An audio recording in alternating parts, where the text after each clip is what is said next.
भुनक्तु सह वीर्यं करवावहै तेजस्विनावधीतमस्तु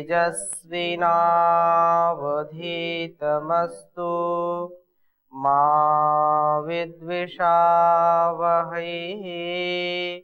ओम शांति शांति शांति। वैदिक जीवन पद्धति की इस कक्षा में आपका स्वागत है, अभिनंदन है।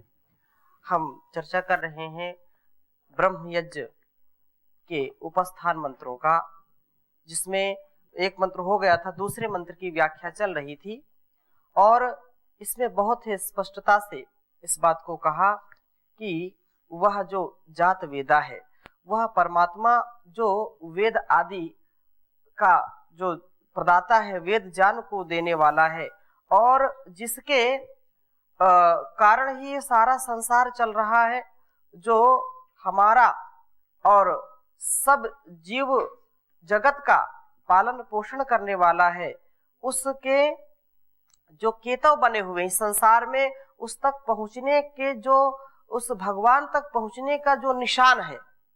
जैसे कोई राष्ट्र कहीं पर प्रतिभाग कर रहा होता है तो उसका ध्वजा वहां लगाया जाता है, उसकी जो है ध्वजा या उसकी पताका को देख करके हमको यह महसूस होता है, एहसास होता है या ज्ञान होता है इसका कि यह अमुक देश यहाँ पर प्रतिभाग कर रहा है। किसी भी राष्ट्र का ध्वजा, यदि कोई राष्ट्रीय अंतरराष्ट्रीय कार्यक्रम होते हैं तो अनेक जो उसमें प्रतिभाग लेते हैं तो पहचान होती है।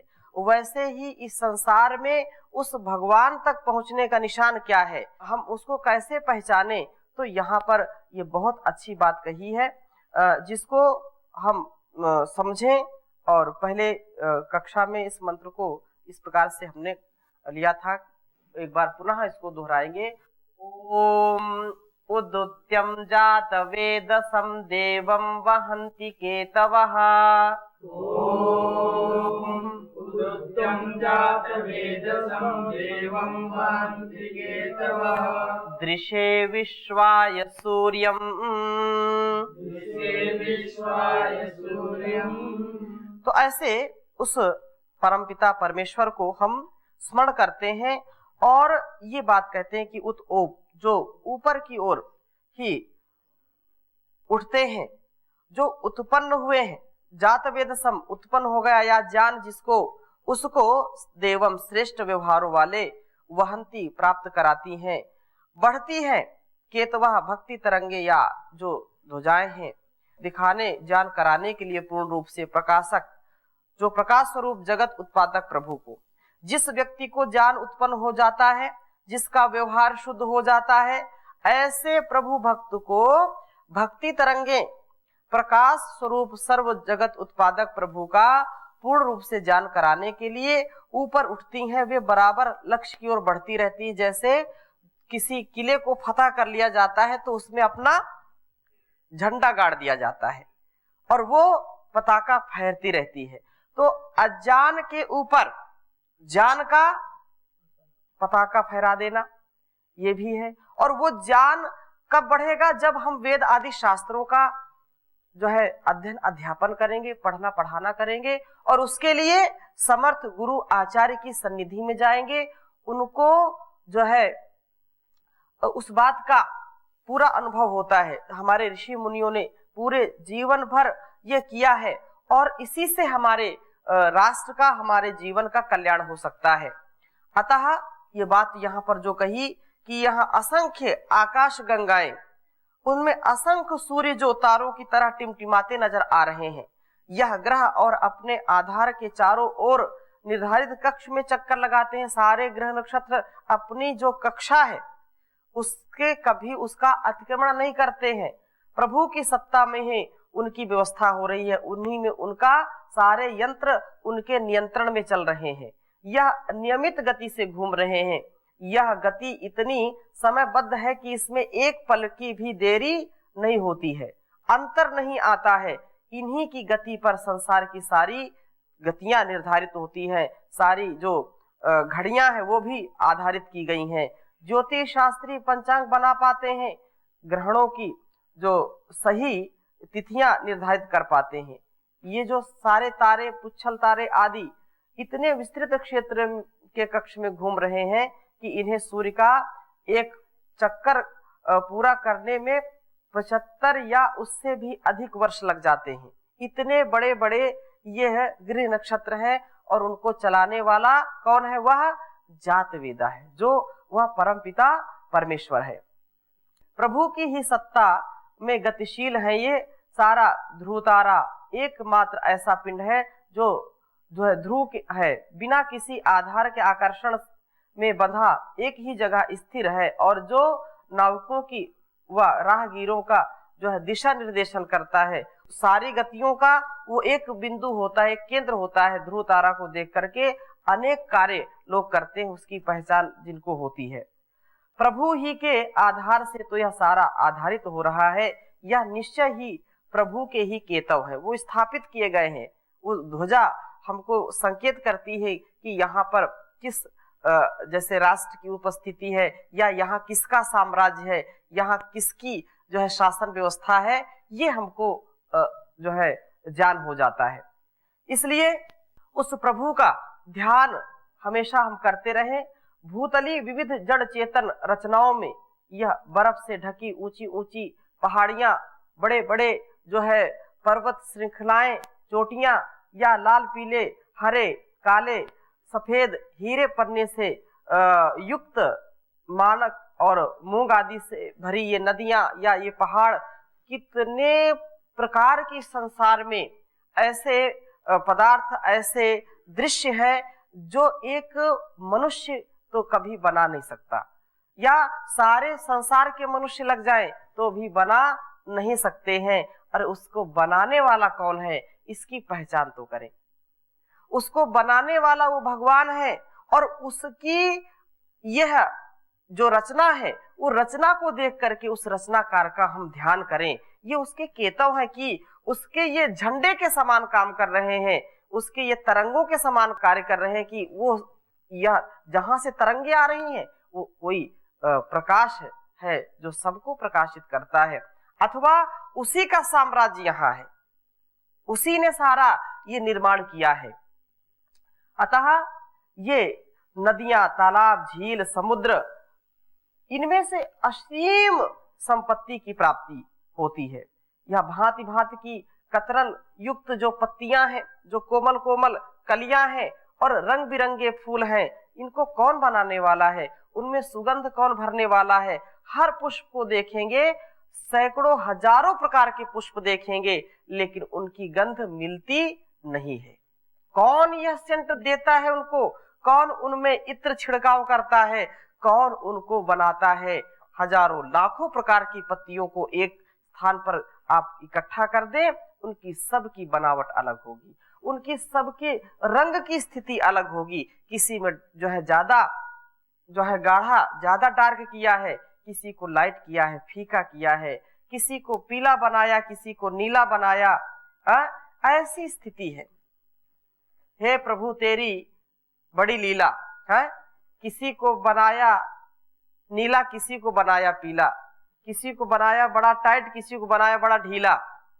ये परमात्मा की ही लीला है और उसी से ही ये सारा रंगमंच उसने सजाया है। ये पूरा संसार रंगमंच की तरह है और रंगमंच में आप देखें कि कितने प्रकार के लोग अपनी कला का प्रदर्शन कर रहे हैं, अपनी अपनी ड्यूटी सब निभा रहे हैं।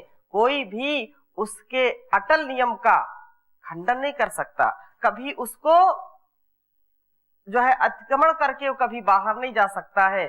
इसलिए उस परम पिता परमेश्वर की बड़ी विलक्षण गुणवत्ता युक्त यह सारा संसार बनाया है। और उस जो हम यहाँ देखते हैं, कितने प्रकार के फल फूल देखते हैं, सबके स्वाद अलग अलग देखते हैं, ये कौन है? तो फलों को खा करके भी आप ये अनुभव कर सकते हैं कि वह परमपिता परमेश्वर ही कर सकता है, वही बना सकता है और कोई बना नहीं सकता।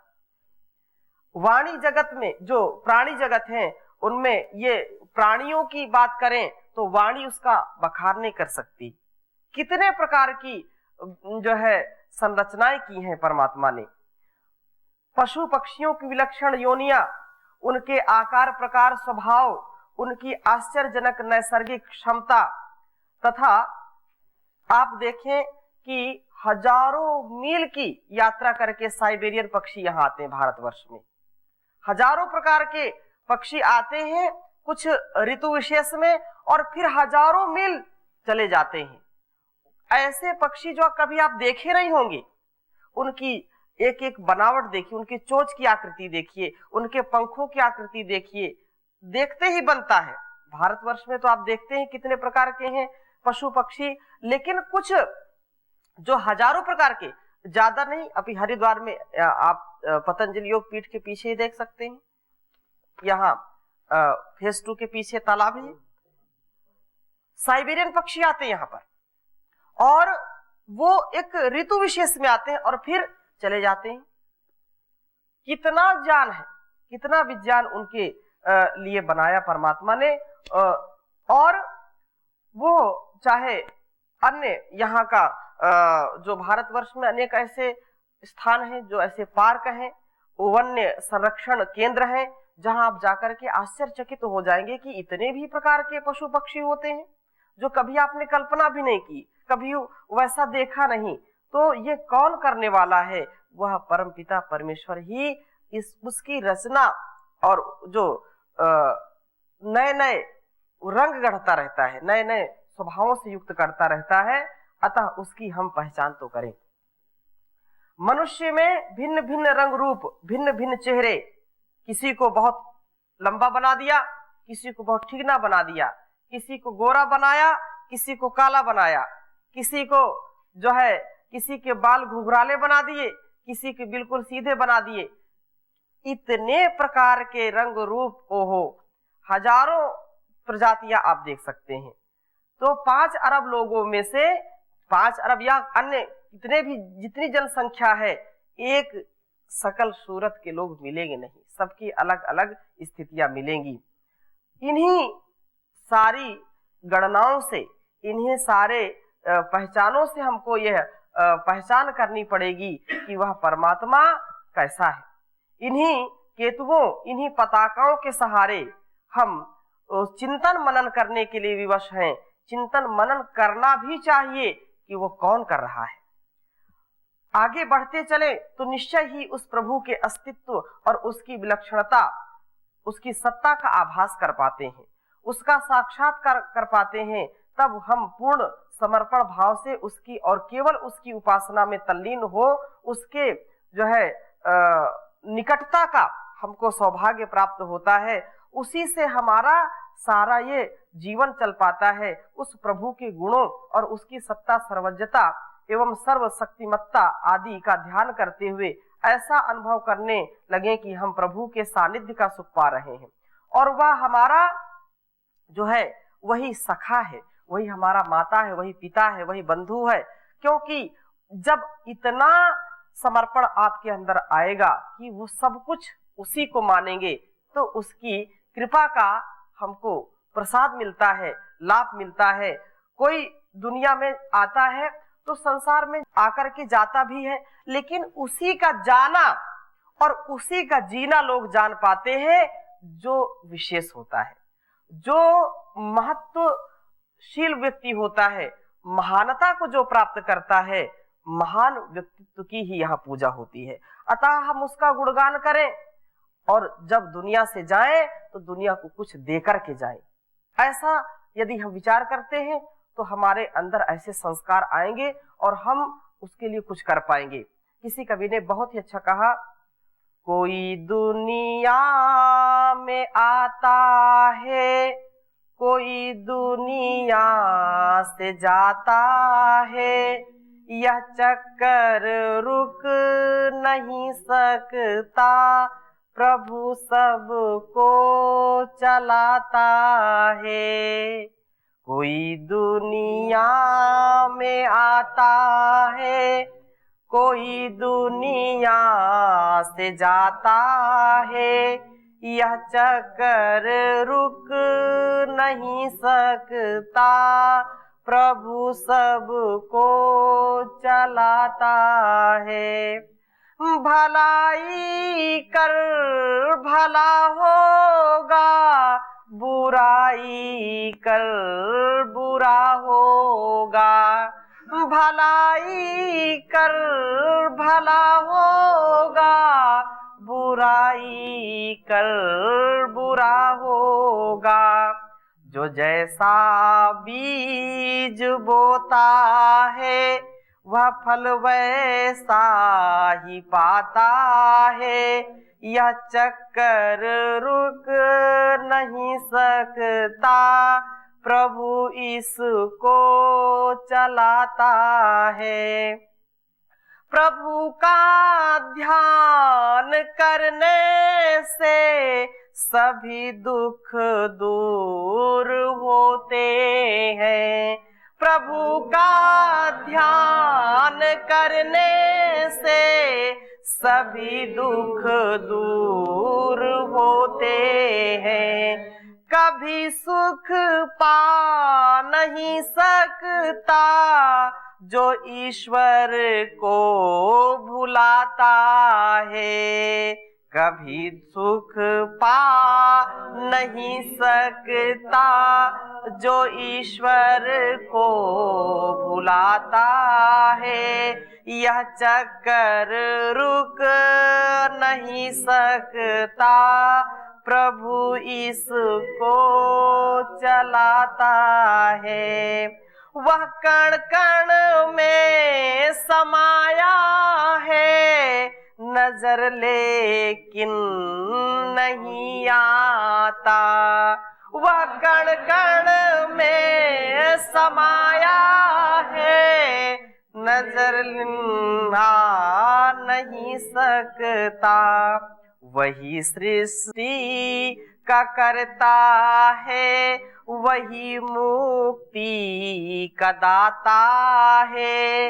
यह चक्कर रुक नहीं सकता, प्रभु इसको चलाता है। जिसे हर दम मुनि योगी तपस्वी याद करते हैं। जिसे हर दम मुनि योगी तपस्वी याद करते हैं, उसी के ही मगन में मन से पथिक भी गीत गाता है। यह चक्कर रुक नहीं सकता, प्रभु इसको चलाता है। प्रभु इसको चलाता है। तो सारे संसार को चलाने वाला कौन है? वह परमपिता परमेश्वर है। और ये सारी व्यवस्था, सारी अवस्था जो हम देख रहे हैं वो उसी की सत्ता से चल रहा है। तो ये सारे उसके केतव के रूप में कार्य कर रहे हैं। और वो हमारा बंधु है, वो सखा है, वो हमारा मित्र है, माता पिता बंधु सनो जनिता है। वो हमारा सनो बंधुर जनिता सविधाता है, सबका वो पालन करने वाला है। और ऋग्वेद का एक मंत्र आता है, विष्णु कर्माणि पश्यता यतो व्रतानि पस्पसे इंद्रस्य युज्य सखा, कि वह परमात्मा बनाने वाला है, सब कुछ देने वाला है। हे मनुष्यों, तुम उस सर्वव्यापक परमेश्वर के अनंत जगत के सृजनात्मक कार्यों को तो देखो। जो लोग नास्तिकता की चरम सीमा में, अरे कुछ नहीं है, ईश्वर नाम की कोई चीज है नहीं, अरे आंख खोल करके तो देखो, जान चक्षुओं से तो उसको देखो, वो कितना रसना धर्मी है और अनेक असंख्य और कोई लिमिट नहीं है, अनलिमिटेड उसका जो कार्य है, उसको देख करके कुछ तो जान चक्षु को खोल करके कुछ एहसास करिए, अनुभव करिए उस परमात्मा का। तो अनंत जगत के सृजनात्मक कार्यों को तो देखो, उन्हें अच्छी तरह विदित करो और जानो कि यह भी जो देखो कि उसकी कुशलता से सारे जगत को व्रतों से के नियमों में कैसे बांध रखा है। यह जात करके ही तुम उसके अनंत सामर्थ्य का बोध कर पाओगे, तभी तुम केवल उसी की उपासना में ही तल्लीन हो पाओगे। अन्य भ्रामक रूप में जो की जाने वाली अन्य चीजें हैं, अन्य स्वभाव में जो आती हैं, वो उचित नहीं है। सद्ज्ञान से, सद्विवेक से, सद्कर्मों से आप उसको प्राप्त कर सकते हैं और कोई दूसरा उपाय नहीं है। सद्कर्म करेंगे, सद्विवेक पूर्वक सद्धर्म का पालन करेंगे तो उस परमात्मा की अनुभूति आपको होगी और फिर तुम्हारा ये जीवन सफल हो जाएगा। वो क्योंकि सब उसी से मिलता है। तुम्हारा एकमात्र युज्य सखा है वह, अन्य सब सखा तो जुड़ने और बिछुड़ने वाले हैं। इस संसार में कोई मिलता है, कोई बिछुड़ता है। इसलिए संसार का पालन करना है हमको, संसार में आकर के कर्तव्यों का पालन करना है, लेकिन मूल से कभी भी हटना नहीं है। जिसके लिए आए हैं उस कार्य को करना है, जिस लिए परमात्मा ने भेजा है उस कार्य को करना है। बाकी तो यहाँ सब अपने अपने रोल को अदा कर रहे हैं। कोई माँ का रोल अदा कर रहा है, कोई भाई का रोल अदा कर रहा है, कोई पत्नी का रोल अदा कर रही है, कोई बहन का रोल अदा कर रही है। अपने अपने अभिनय को जो जितने अच्छी प्रकार से कर सकता है वो करे, उसमें कोई संदेह नहीं होना चाहिए। उससे कभी भी, उस कर्तव्य से कभी हटना भी नहीं चाहिए। लेकिन उन सारे कर्तव्यों को करते करते अपने मूल स्वभाव को हमेशा याद रखना चाहिए, अपने मूल स्वरूप को हमेशा याद रखना चाहिए, क्योंकि यह सारा संसार एक रंग मंच है, रंगशाला है और इसमें हम जीवन को ऐसे जिए। परम पूज्य स्वामी जी महाराज बार बार इस बात को कहते हैं, जीवन को ऐसे जिए कि हम मानो कि अभिनय कर रहे हैं, और अभिनय को ऐसे करें, अपने किरदार को ऐसे निभाएं कि मानो कि सचमुच हम ऐसा जीवन जी रहे हैं। दोनों बातें हैं। तो हम अपने जीवन को ऐसा बनाएं और उससे हमेशा जोड़ करके अपने को रखें, क्योंकि संसार में आते हैं और बिछुड़ जाते हैं।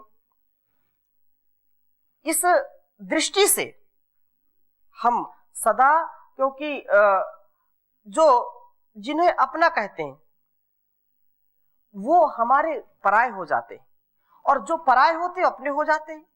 तो ये संबंध तो बनते और बिगड़ते रहते हैं, लेकिन वह जो जिसका प्रभु से संबंध है, प्रभु प्यारे से जिसको संबंध है उसे हरदम आनंद ही आनंद है। उस प्रभु से जिसका संबंध होगा वो आनंद में सराबोर रहेगा। और संसार के आनंदों में हम, अर्थात संसार के संबंधों में यदि हम आसक्ति पूर्वक व्यवहार करते हैं तो उन संबंधों से कभी न कभी किसी न किसी रूप में हमको दुख मिलता है। यदि हमेशा आनंदित रहना चाहते हैं तो उस परमानंद से, उस सच्चिदानंद से अपने को जोड़ करके रखें तो ही कल्याण हो सकता है। अतः उसकी कुशलता, उसकी कारीगरी, इस पूर्ण अवस्था को देख करके, इस व्यवस्था को देख करके उसके प्रति पूर्ण आस्था, श्रद्धा और समर्पण भाव से प्रभु की आराधना उपासना में ही संध्या की सार्थकता है। प्रभात में और सायं में यदि हम संध्या करते हैं और उसके प्रति समर्पित नहीं है तो संध्या का कोई लाभ नहीं है। पूर्ण समर्पण, अनकंडीशनल सरेंडर यदि हमारे अंदर है तो निश्चित रूप से उसका हम साक्षात्कार कर पाते हैं, क्योंकि बिना सोचे समझे हम ऐसे लोगों से घनिष्ठता बना लेते हैं और फिर उससे उबर नहीं पाते, माया मोह में फंस जाते हैं। माया मोह में यदि हम फंसे तो फिर जीवन का कभी कल्याण हो नहीं सकता। इसलिए संसार में आए हैं, सारे व्यवहार करना है, लेकिन यावत वित्तोपार्जन सकता है, संसार का ये कड़वा सत्य है। हाँ, सब नहीं हो सकते हैं, कुछ अपवाद में ऐसे भी संबंध होते हैं जहां पर कभी दुख नहीं होता, वो कभी कोई अपेक्षा नहीं करते, लेकिन अधिकांश संबंध जो संसार में है वो स्वार्थ से परिपूर्ण है।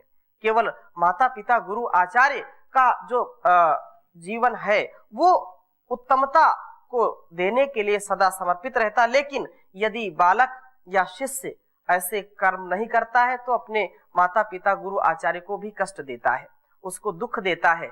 इसलिए हमको बचना चाहिए। आचार्य शंकर जो कहते हैं कि यावत वित्तोपार्जन सकतास्तावत निज परिवारो रखता पश्चात जाते जर जर देहे वार्ता पृच्छति कोपि न गेहे भज गोविंदम गोविंदम भज मूढ़मते यावत पवनो निवसति देहे तावत कुशलां पृच्छति गेहे गतवति वायौ देहा पाये भार्या बिभ्यति तस्मिन् काये भज गोविंदम गोविंदम भज मूढ़मते। सारे संसार के लोग आपको पूछते हैं, आप जब तक उनके स्वार्थ की पूर्ति करेंगे। सभी संबंधी आपसे नमस्ते करेंगे, आपकी सेवा में लगे रहेंगे जब तक आप उनके लिए उपयोगी रहेंगे, जब तक आप उनके सहयोगी रहेंगे। जिस दिन आपने उनका सहयोग करना बंद कर दिया, जिस दिन उनको धन देना बंद कर दिया या उनके कहे गए कार्यों को करना बंद कर दिया, उस दिन वो लोग पूछते नहीं आप कैसे हैं। और शरीर जब बिल्कुल जर्जर स्थिति में हो जाए तो कोई पूछता ही नहीं है।